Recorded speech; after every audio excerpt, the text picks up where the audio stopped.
O maior encontro de velejadores e amantes do esporte náutico chega a Ilhabela. Reconhecida nacionalmente como a capital da vela, Ilhabela sediará a 3ª edição da Vela Show, dos dias 9 a 11 de junho de 2023.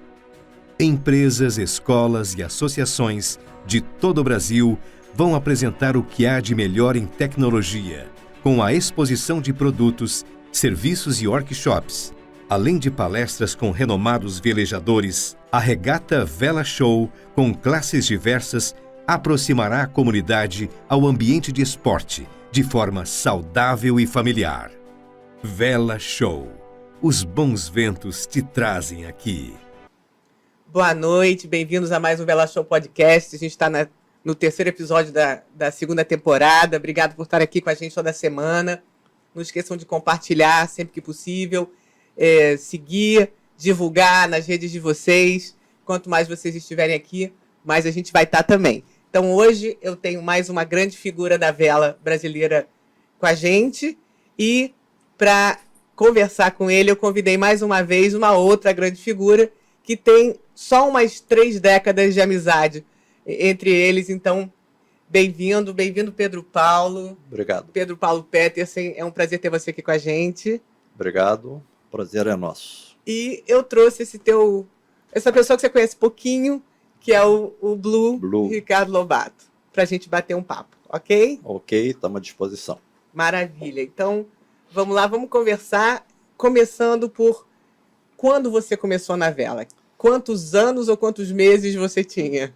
Tá, meu pai velejava, eu assim que, vamos dizer, apareci, né? 6 meses de idade eu já estava num barco.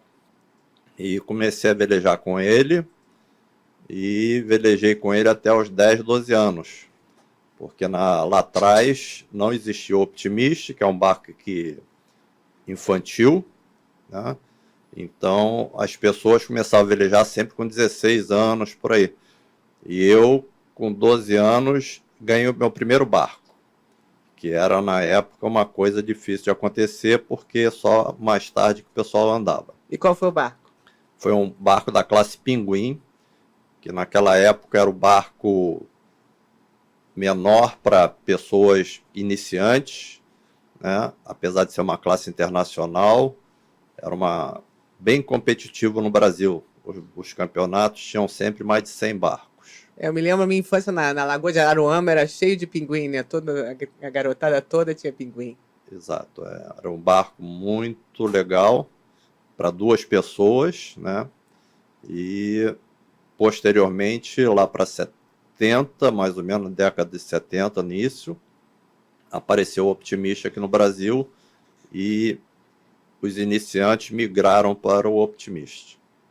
Maravilha. E desde quando vocês se conhecem? E eu acredito que deve ter sido ali pela década de 80, né, que nós velejávamos de laser, né, e a gente começou a se conhecer, a se confraternizar naquela época, década de 80. E qual foi a classe que você mais competiu? Contra o Blue? Eu acredito que tenha sido laser. Inclusive, até hoje ele é um árbitro internacional, é bem quisto por todo mundo, mas na época, quando havia protesto, eu sempre ganhava dele. É verdade isso, Blue? Verdade. Teve até uma regata que eu estava na comissão de regata na Lagoa, ele estava passando de bicicleta, eu tinha mudado a boia lá, ele foi no clube do Caiçaras fazer pedir para o pessoal protestar a regata. Entreguei para os velejadores que tinha alguma coisa errada ali. E o Blue acabou tendo que, naquela época, anular aquela regata. Maravilha. E você começou então há muito tempo atrás. O que mudou daquela época para hoje, você acha, na vela? Hoje em dia existe um apoio muito maior, né? Na minha época não existia apoio nenhum. Hoje nós temos vários tipo militar, o apoio militar aos esportes no modo geral, na vela também, a Marinha apoia bastante. Temos o governo federal também com um bom apoio. Na minha época não existia nada disso. Cada um se virava como podia, E eu vim de uma família não abastada, né? Então eu tinha muita dificuldade de comprar material, porque era tudo cada um por si. Não podia fazer nem propaganda no barco, não tinha nem patrocínio, né? Exatamente. Hoje em dia você tem uma gama muito maior de possibilidades de conseguir um patrocínio. E como é que você fez, então, para velejar e para competir sem esse apoio na época? Eu velejava no Clube de Regatas Guanabara, e aí apareceu uma pessoa chamada José Gomela Castelo Branco, o Castelo Branco. Ele, para mim, foi uma pessoa sensacional, que me levou para o Clube dos Caiçaras, na Lagoa Rodrigo de Freitas. E lá eu fiquei sendo um incentivador da vela para que outras crianças viessem. E nós conseguimos um bom resultado. O Caiçaras, na época, chegou a ser chamado de academia, porque era um clube pequeno, mas que todas as competições tinha sempre alguém do Caiçaras no pódio. Então, eu ajudava o clube na formação de atletas e o clube me ajudava, às vezes, me dando algum material. E você acha que hoje o Caiçaras tem um nome ainda na vela ou ele perdeu isso com o tempo? Não, infelizmente, o Clube Caiçaras, ele hoje, né, na época não era bem assim, mas ele hoje é um clube social, que a vela é um esporte do clube. Eles não têm meta hoje em dia, de formar campeões. Eles têm a meta do Caiçaras hoje, a meu ver, é um clube social que os sócios fazem algum esporte. Tem tênis, tem futebol, tem vôlei, tem natação, mas não é um clube de esportes para competição. Então, o que tinha naquele momento que você acha uma vontade política de quem estava dirigindo o clube? Exatamente. O Castelo Branco, na época, ele queria formar uma equipe para vencer eventos.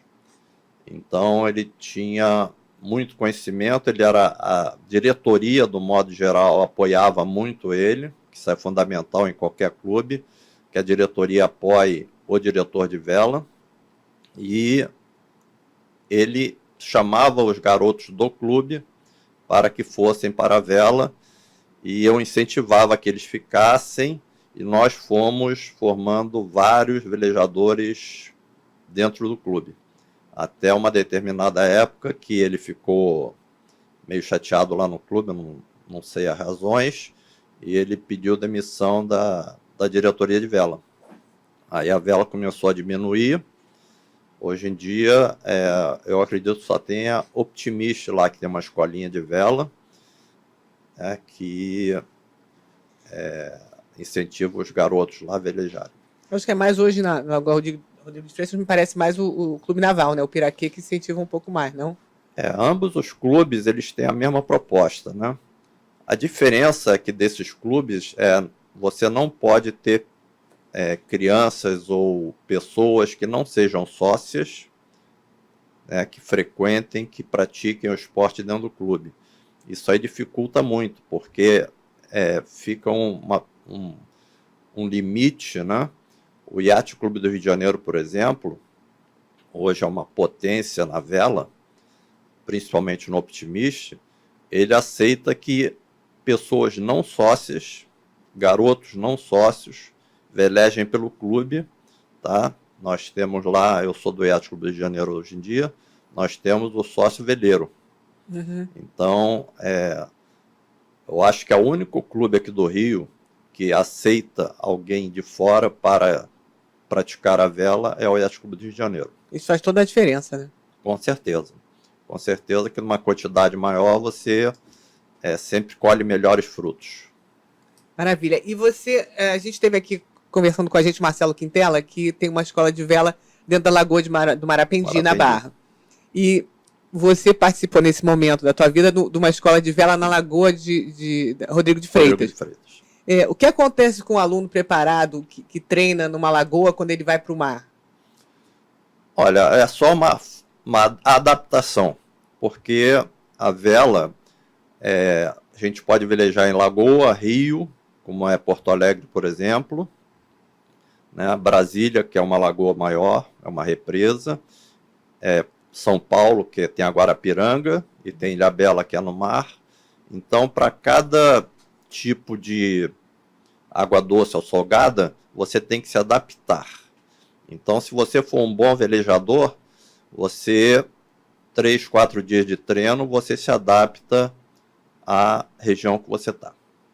Você não sente... porque uma vez conversando com o Bizu, lá no Veleiros do Sul, ele falou que quando ele foi a primeira vez velejar no mar, que deu um medo, porque ele, ali no Guaíba, ele estava protegido, né? Ele se sentia protegido. Mas isso quer dizer, hoje em dia nós temos é obrigatório todo barco ter um salva-vida para cada pessoa, né? Então isso aí te dá uma tranquilidade. No Optimist, por exemplo, é obrigatório velejar vestido com salva-vida. Nas demais classes é obrigatório ter dentro do barco. Então, e nós temos hoje, que não tínhamos antigamente, hoje em dia tem muito técnico acompanhando. Então, existe uma gama muito maior de botes, de salva-vida, de tudo, que dá uma tranquilidade tanto para os pais quanto para as pessoas que velejam. E você, quando saiu, você treinou na lagoa, quando você foi para o mar, você sentiu sofreu mais perrengues ali, passou por situações mais complicadas? Não, quer dizer, eu abstraio muito, né? Desculpe. Nós temos, eu vim do mar, que eu velejava no Guanabara, que é o clube ali na Praia de Botafogo, e fui para a Lagoa. Quer dizer, eu já velejei em mar aberto, já velejei em baías, eu nunca tive problema assim. Eu acredito que os pais, as pessoas que ficam em terra, fiquem muito mais preocupadas do que quem está dentro d'água. Uhum. Quem está dentro d'água, com certeza, sabe se defender. Mas tem outro fator aí, a Lagoa, acho que você vê vários campeões saindo da represa de Guarapiranga, o Robert da represa de Guarapiranga, o próprio Torbe ali de Niterói. Você não acha o cara treinar, aprender a velejar naquele vento rondadinho, que é mais rajado, soltar, o cara não fica com uma... Com certeza, o fato de você velejar num lugar que você tem que ter uma atenção extrema, né, quando você veleja na Lagoa Rodrigo de Freitas, na represa de Santo Amaro, Guarapiranga, né, Santo Amaro, você tem que ter uma atenção muito maior. Então isso puxa bastante a você. Quando você vai para um lugar que não precisa ter aquela atenção, você mantém. E aí te dá um upgrade legal para que você se posicione bem. E Blue, você participou, você é um juiz internacional, você tem o seu site de regras de regata, e o Pedro Paulo também participou como juiz de regata. Foi bastante assim gozado, porque eu velejava numa classe fim, que é uma classe que pede muito físico, né? E eu me dava bem com todo mundo. Então, ali no princípio dos anos 80, ia ter um campeonato brasileiro de prancha-vela, o Indy Glider, na época, em Araruama. E ninguém queria fazer a comissão de regata. Aí o Bob Nick, que é um amigo nosso, né? Ele veio e me pediu, Pedro Paulo, faz lá pra gente, não sei o quê. Eu falei, porque eu? Não, é que você é forte. Porque eu soube que no ano anterior, o campeonato tinha sido em São Paulo e houve uma briga generalizada lá. E ninguém mais queria fazer para prancha-vela. Porque a prancha-vela, quando começou, ela era muito mais social do que esportiva, né? Então as pessoas tinham prancha-vela, foi um boom de vendas na época dos anos 80, e as pessoas não tinham a mínima ideia de regra, sabiam nada. E a prancha, na época, começou a Federação Internacional a ter uma regra específica para prancha-vela, que não tinha. E as pessoas não obedeciam nada. Sabe? Aí eu fui lá foi em Araruama, foi minha primeira experiência como comissão de regata. E a gente conseguiu concretizar o evento, foi muito bom. E, E fora isso, qual a maior dificuldade que você vê assim na comissão de regata? As comissões de regata, do modo geral, os clubes, eles dão muito pouca estrutura. E, hoje em dia, qualquer velejador, que, mesmo que não seja profissional, ele entende de regra. Então, ele cobra muito da comissão de regata, mas a gente tem pouca estrutura para fazer os eventos. O que você precisa como estrutura, você acha? Desculpe. Não, a estrutura é mais pessoal.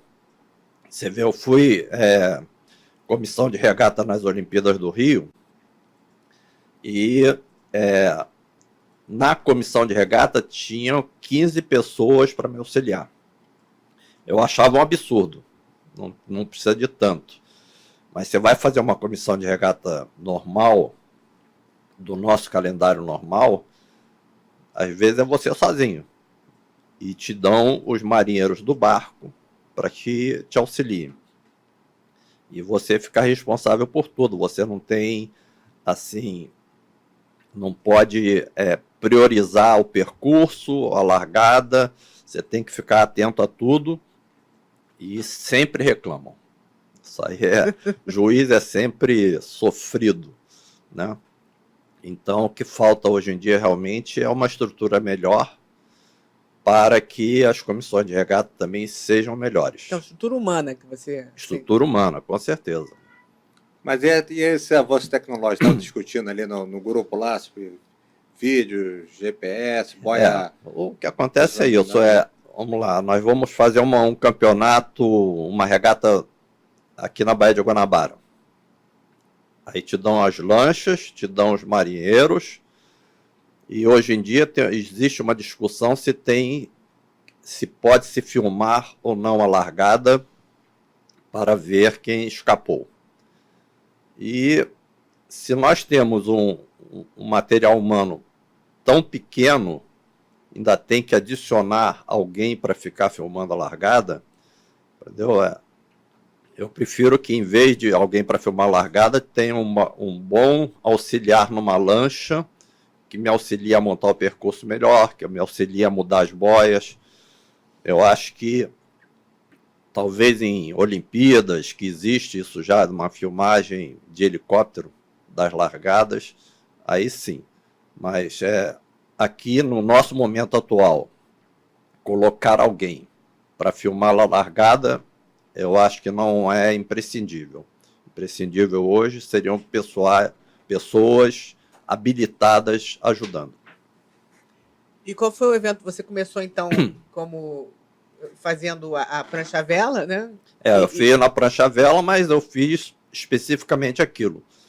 E a partir dali, no Brasil inteiro, qualquer evento de prancha, na década de 80, era o Pedro Paulo. Pedro Paulo era... Porque todo mundo... eu me lembro que naquele evento lá de Araruama, brasileiro de Wind Glider, eram 160 pranchas, Uau, mais ou menos, e por regata eu tirava mais 100, que faziam coisas erradas que as pessoas realmente não tinham conhecimento da regra.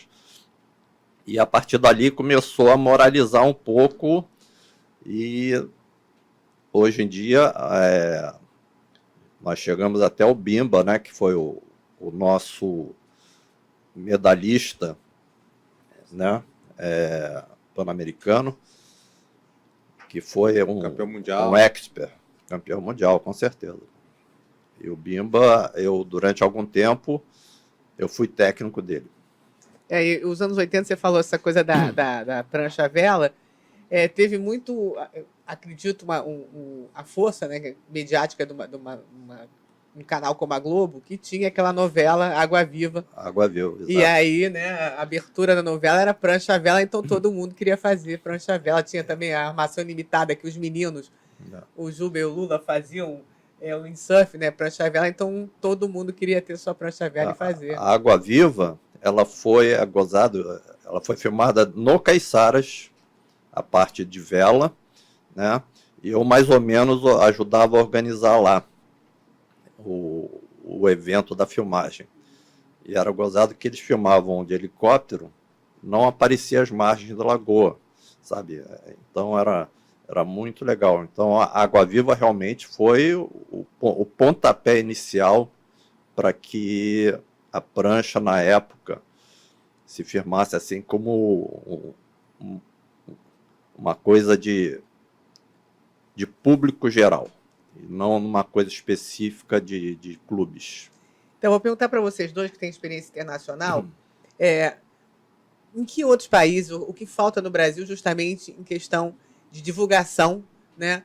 Como teve nesse momento a divulgação da Prancha à Vela com uma novela com aquela audiência, o que a gente pode fazer para que seja um esporte mais mediático? Seja, né, a gente teve aqui o Alan Adler conversando com a gente sobre quando ele fez o Match Race, que ele tentou trazer o público, né, as regatas mais próximas da costa, para que o público pudesse acompanhar e trouxe mídia, enfim.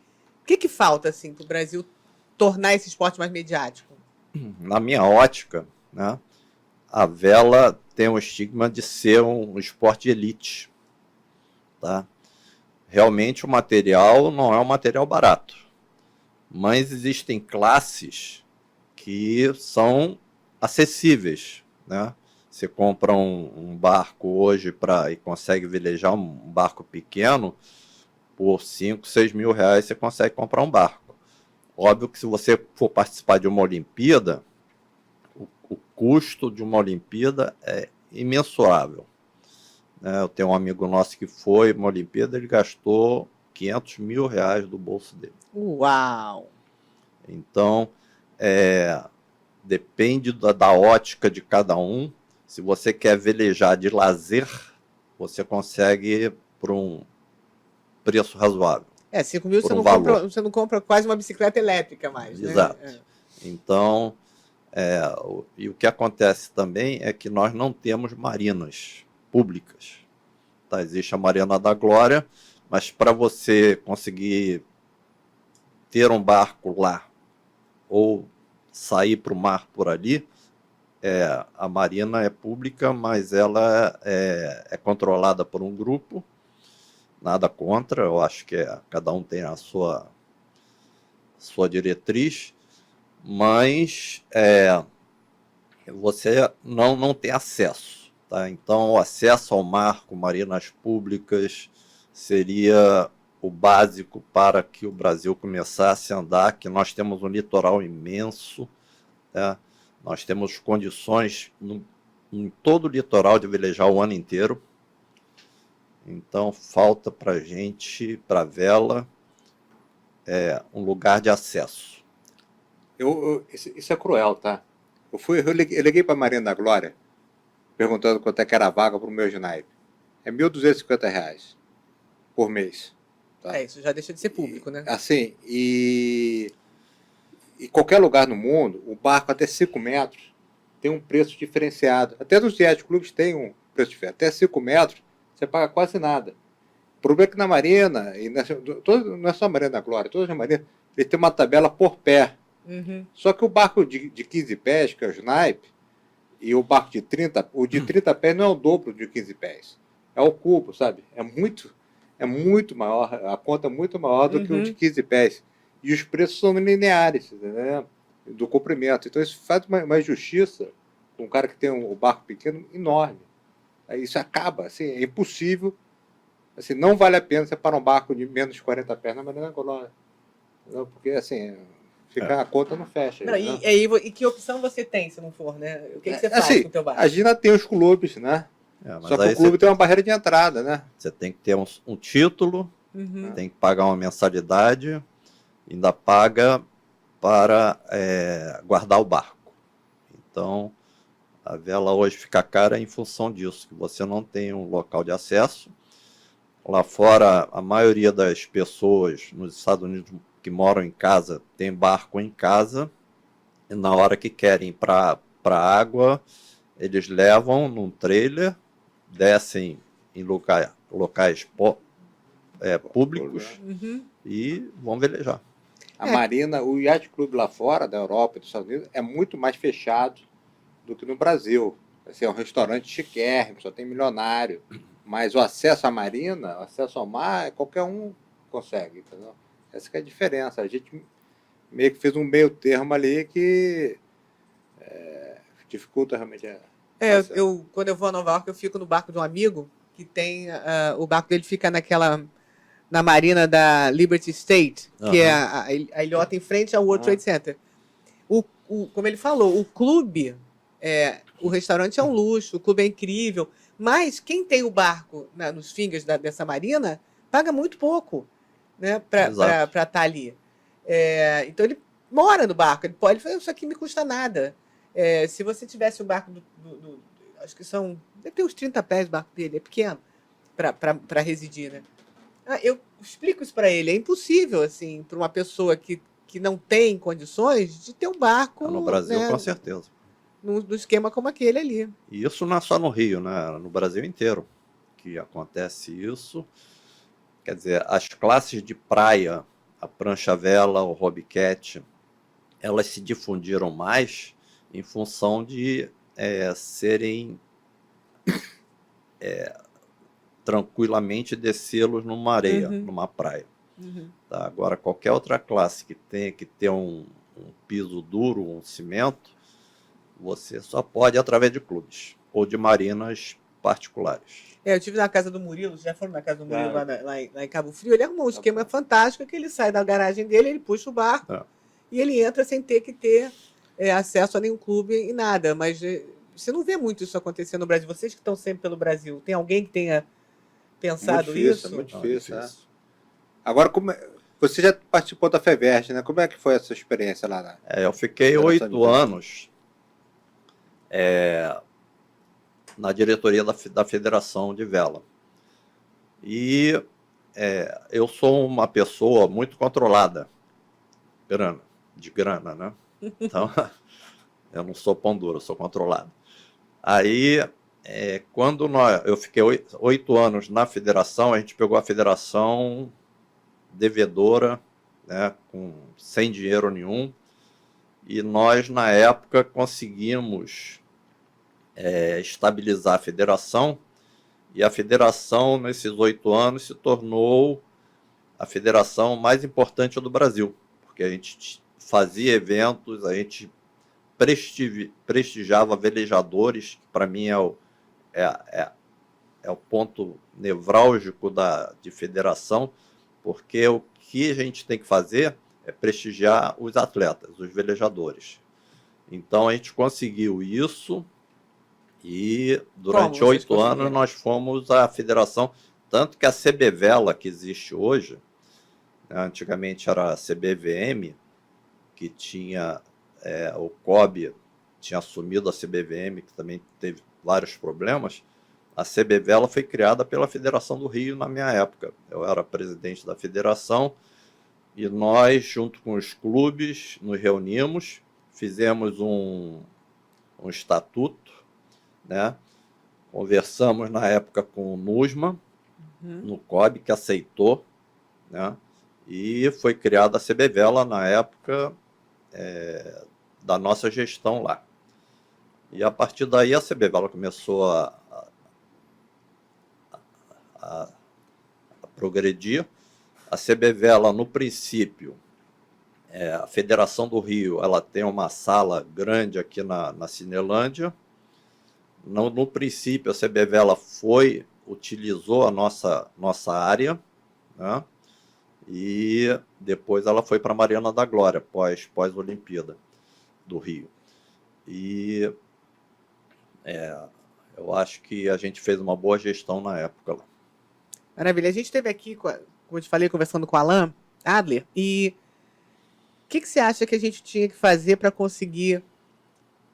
tivemos um projeto tão bem sucedido, que foi o Brasil 1, o que impede o Brasil de ter um segundo projeto como esse? Para mim, o Brasil, quer dizer, as Américas, tanto do Norte, Central, do Sul, não tem uma vinculação muito grande com a vela. Você vai na Europa, a vela é um esporte tradicional, todo mundo sabe, todo mundo conhece. Então é muito mais fácil você ter patrocínios do que aqui nas Américas. Tanto que o centro da vela é europeia. Uhum. Óbvio que tem entre Austrália e Nova Zelândia também. Mas a vela forte é na Europa. E o que falta é isso. A gente não tem acesso à mídia, né, do modo geral. São pouquíssimas a mídia normal. Agora, com esse podcast, óbvio, nós vamos começar a melhorar bastante. Mas a mídia, do modo geral, a imprensa, do modo geral, não divulga muito a vela. Nós podemos ter um campeão mundial hoje e ninguém ficar sabendo. Então, falta um pouco o brasileiro, ou latino-americano, ou americano, olhar mais para a vela como um esporte de geral. Eu me lembro que em 1980, quando nós ganhamos, isso aí ficou na minha memória até hoje, quando nós ganhamos 2 medalhas na Rússia, né, em Tallinn, nós ganhamos a medalha de 470 e de Tornado. Eu me lembro que isso aí fazem 40 anos ou mais. Eu estava vendo Fantástico, aí apareceu o Chico Anísio, né, naquela modo dele falar, ele falou: é um absurdo, o Brasil é campeão olímpico de iatismo. Ele nem sabia que existia isso. Uhum. Então, até hoje, eu me lembro do Chico Anísio comentando as medalhas que nós tínhamos ganho. Eu não me lembro se outro esporte ganhou medalha lá na Rússia, mas ele comentando que nós ganhamos 2 medalhas de ouro no iatismo. Né? Então, é por aí. E quando a gente viaja, né? Por exemplo, eu estava ano passado, eu estou morando uma parte do tempo, tanto que semana que vem a gente vai estar lá, em Cannes, na França, e eu estava acontecendo a regata real, né? Da família real de Mônaco, e eu postei, né? Saudades do pessoal da vela, e o Torben viu e falou assim: estou aqui também. E o Torben sendo convidado para ser o capitão de um barco naquela regata real, porque ele é uma sumidade da vela mundial, né? E aqui Com no certeza. Brasil, pouca gente sabe quem é. O Lars tem até mais visibilidade mediática do que o Torben. E agora a Martine, ainda brinquei com ela, você vai deixar de ser a filha do Torben e o Torben vai passar a ser o pai da Martine. Pai da Martine. Né? Então a Martine é caindo agora. Mas o que eu comentei com elas, né, com essas meninas, em qualquer lugar do mundo, essas meninas, na idade delas, bicampeãs olímpicas, elas estavam, né, no topo do mundo. Com certeza.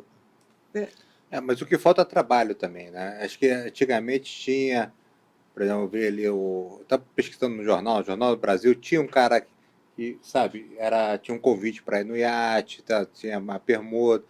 O próprio Alan foi o sucesso, né, de retorno que ele teve. Uhum. Não foi à toa, foi porque assim, trabalhou.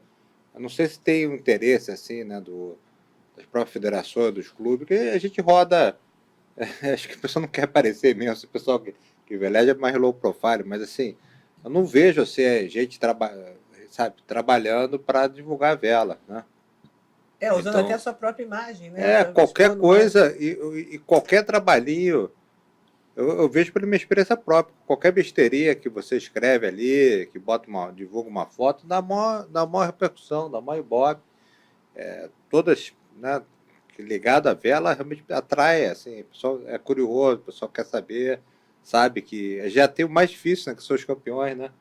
Então, assim, E muitos, né? Exato. Nós temos muitos, não temos poucos, temos muitas medalhas, muitos títulos. É complicado até para um estrangeiro, quando chega no Brasil, ele acha que ele vai ver vela na costa inteira, porque toda a Olimpíada, todo o campeonato internacional tem um brasileiro lá se destacando. Então eles acham que todo mundo veleja, né, para conseguir ter tantas medalhas. A gente pode tirar isso pela imprensa, tá? Quando existe uma Olimpíada, existem as autoridades, né?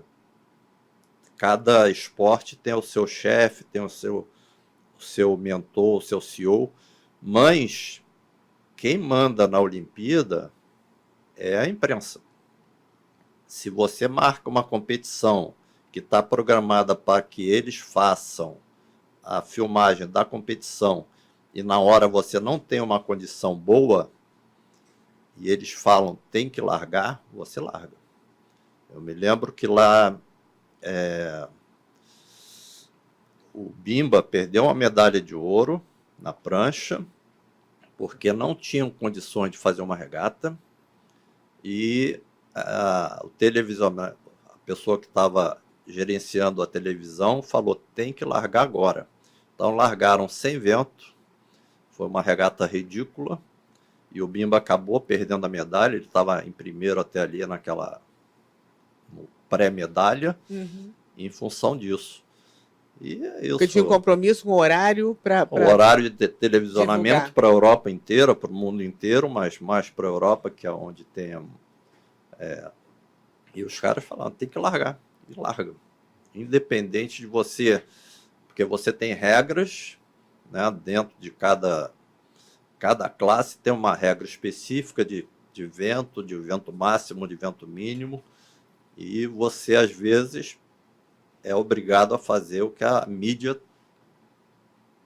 te ordena. Tá, não tenho nada contra a mídia, não. Mas realmente, como ele falou, a vela é um esporte muito cinematográfico, né? O filme que o Alan estava comentando, até hoje ele passa na televisão, ele deve ter ibope, né? Porque está toda hora passando de novo. Então, são 15 anos aí de divulgação na televisão.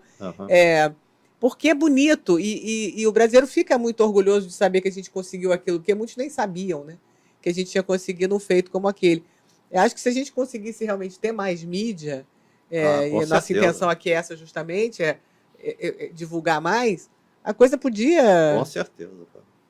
O Alan, a grande parte dos eventos de vela que o Alan fez aqui no Brasil, a maioria deles foi feito através da federação na época que eu estava lá. Que a gente conseguia projetos incentivados e ele captava, conseguia os patrocinadores e fazia os eventos muito bem feitos. Tá? Então, os eventos do Alan eram sensacionais, tinha uma mídia, tinha público, e que normalmente em regatas normais nós não temos.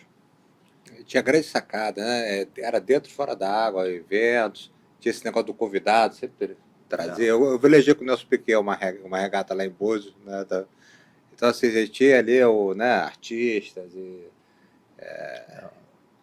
Os caras aprimoraram, né? Quer dizer, trouxeram para a vela o que fazem outros esportes que a vela não tinha. Mas, de repente, acabou também. E agora? Hoje em dia não temos mais grandes eventos como nós tivemos na época do Alan. Tá? Hoje em dia não existe mais, infelizmente. Falta um Alan, o que está faltando? Eu acho que falta pessoas que queiram trazer patrocinadores para a vela e que, como a maioria das competições são dentro de clubes, os clubes têm que aceitar os patrocinadores. Então, normalmente, o clube, nada contra, mas eles querem usufruir também do evento, né? E muitas vezes eles não aceitam o patrocinador porque o clube não está usufruindo o que eles achavam que deveria usufruir. Então, é difícil você fazer um campeonato dentro de um clube que não aceita que o patrocinador exponha. Né? Então, é mais ou menos por aí. E o que a gente, para o patrocinador interessado, o que ele tem de apoio? Como é que ele pode entrar? Quais são os mecanismos de fomento? Não, o problema, o patrocinador hoje, quer dizer, se alguém for patrocinar, eu acho que a grande parte do investimento dele é na mídia. Tá? Porque a regata, uma competição, ela não é um esporte caro. Né? Você não precisa de muita coisa para fazer uma competição. A mídia que é super importante. Então, se você tem, vamos dizer, 100 mil, eu acho que 70 mil tem que ir para a mídia, para que a mídia seja profissional e publique o Divulgue. evento. Maravilha. E Blue, você imagino que o Pedro Paulo leia seus textos e queria que você... Aquele... Não, eu estava falando outra grande mudança. Você pegou essa transformação, né? Antigamente o profissional não podia participar da questão olímpica e agora a gente tem vários profissionais. Eu acho assim, um ótimo serviço, tá?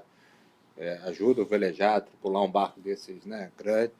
E a gente tem de volta ali, né, algumas restrições ao velejador profissional, né? Tem aquela regra de categoria que já está consagrada na World Sail, tem alguns problemas, a gente sabe, mas aí em Ilhabela tentaram, né, reformular a regra lá. O que você acha aí do profissional aí na vela, velejador profissional? Infelizmente, o nosso esporte tem poucas pessoas velejando. Na minha época não existia profissional. Hoje em dia tem muito profissionais, óbvio que cada um tem que cuidar da sua vida, né? Mas para algumas classes eu acho que o profissionalismo é bom. E para outras classes não, nem tanto. Porque se você tem um profissional numa determinada classe, ele vai estar sempre obtendo bons resultados. E os amadores que só velejam um fim de semana, quando podem, às vezes ele está numa classe que ele não consegue ascender, porque lá na frente estão os profissionais que tolhem ele. Eu tiro isso pela classe Star, por exemplo. A classe Star deixou de ser olímpica, eu acho que depois da Inglaterra, da Olimpíada da Inglaterra. E ela, nos campeonatos mundiais, pós deixar de ser olímpica, a classe cresceu muito. Porque tinha muita gente que não velejava de Star, porque tinha lá uns 10, 15 profissionais que ganhavam tudo. E os demais iam só botar azeitona na empada deles. E quando ela deixou de ser olímpica, que esses profissionais passaram para outras categorias, para outras classes, ela cresceu. Então, tem que ter um meio termo nisso tudo. Eu não sou contra o profissionalismo, eu acho que tem que ter, para onde nós estamos andando, mas tem algumas classes que deveriam cuidar mais do público em geral do que dos profissionais. Uhum. Porque acaba que, eu estou vendo, isso eu concordo, o profissional tem que ter o seu espaço, mas assim, os eventos tem que ser pensando no amador, porque é o amador que vai pagar a conta no final, entendeu?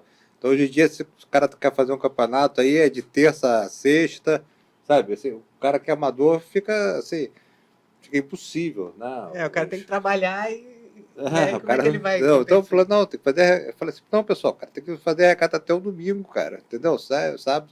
É o dia que a gente tem para velejar, né? E agora, por outro lado, não. Um tripulante profissional, o cara está começando, eu vejo no J70 muito isso, né? Bota o dono do barco, vai no leme, né? Tem um ou dois profissionais ali para fazer as manobras e ensinar o cara a velejar, né? Auxiliar ali na tática, né? Então você consegue fazer uma curva de aprendizado, né? E o cara vai comprar o barco, vai comprar o material, quer dizer, tá investindo no esporte, né? Tá estimulando, né? Então a gente tem que ter né, isso está somando, né?